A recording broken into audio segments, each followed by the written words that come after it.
Hello உறவுகளே,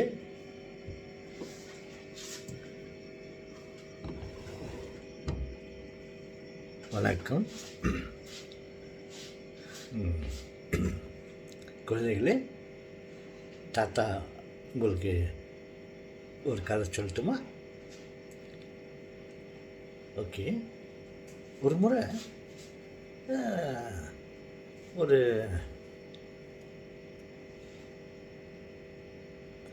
நபர் ஒரு ஆள் மார்க்கெட்டுக்கு போயிட்டு பேட்டைக்கு போயிட்டு பேட்டையிலேருந்து ஒரு ஊசி வேண்டாம்லாம் சொல்லிட்டு போனாலாம்.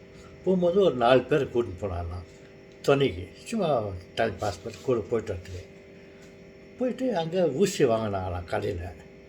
ஊசி வாங்கிட்டு சிதறட்டு வீட்டுக்கு வந்தாங்களாம். வரும்போது அந்த ஊசியை யார் எடுத்துன்னு வருதுன்னு சொல்லிட்டு இருக்கும்போது எல்லோரும் ஆளுக்கு அந்த ஊசியை நான் தான் எடுத்துன்னு வருவேன் சொல்லிட்டு 4 பேரை சண்டை போட்டாங்களாம். அப்புறம் இவன் சொன்னான்னா அந்த கூட கூட்டு போடுவார், இல்லைப்பா யாருன்னா ஒருத்தர் நானே எடுத்துன்னு வரேன், இல்லை நான் தான் எடுத்துன்னு 4 பேர் சண்டை போட்டாங்களாம். சரி இவங்க என்ன பண்ணுறதுன்னு சொல்லிட்டு சொல்கிற பேசி கேட்க மாட்டாங்கன்னு அப்படியே பார்த்தானா, கீழே அங்கே ஒரு பெரிய பனைமரம் ஒன்று கீழே ஊழ்ந்துட்டு இருந்துச்சான். ஒழிஞ்சு போய்ட்டு ஒரு பீஸ் இருந்துச்சான் நீட்டுமா. அப்போ இவன் யோசனைனா, இவங்க வீட்டு எதிரில் ஒரு காவா இருந்துக்குது, மோரி. அந்த மோரிகளில் எல்லாம் கீழே இறங்கி தான் மேலே தான் கீழே வரணும். அது ஒரு பிரச்சனை இருந்துச்சு.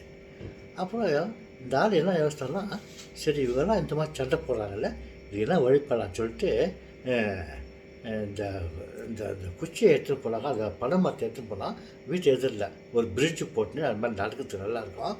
அது எப்படி எடுத்துகிட்டு போட்டுட்டு ரொம்ப நாள் யோசிச்சிருந்தோம். நாளைக்கு இந்த 4 பேருக்கு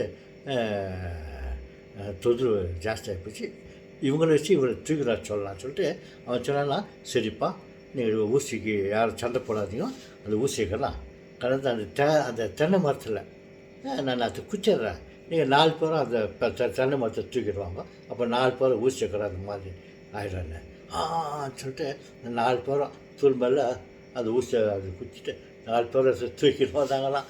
தூக்கிட்டு வந்து ரொம்ப தூரம் வந்து அவங்க வீட்டாண்ட வந்துட்டு இந்த பொண்ணு போட்டாங்களாம்.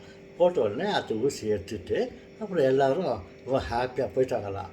அப்புறம் பாரு இவன் என்ன பண்ணலாம், சிலன்ட்டு இந்த 4 பேரை தூக்கி கூப்பிட்டு அந்த தென்னை மரத்தை அந்த பிரிட்ஜு மாதிரி அங்கே போடலான்னு சொல்லிட்டு போட்டு அப்புறம் 4 பேரும் அது மேலே நடக்கிறதுக்கு போகிறதுக்கு அதை யூஸ் பண்ணாங்களாம். பார்த்தீங்களா?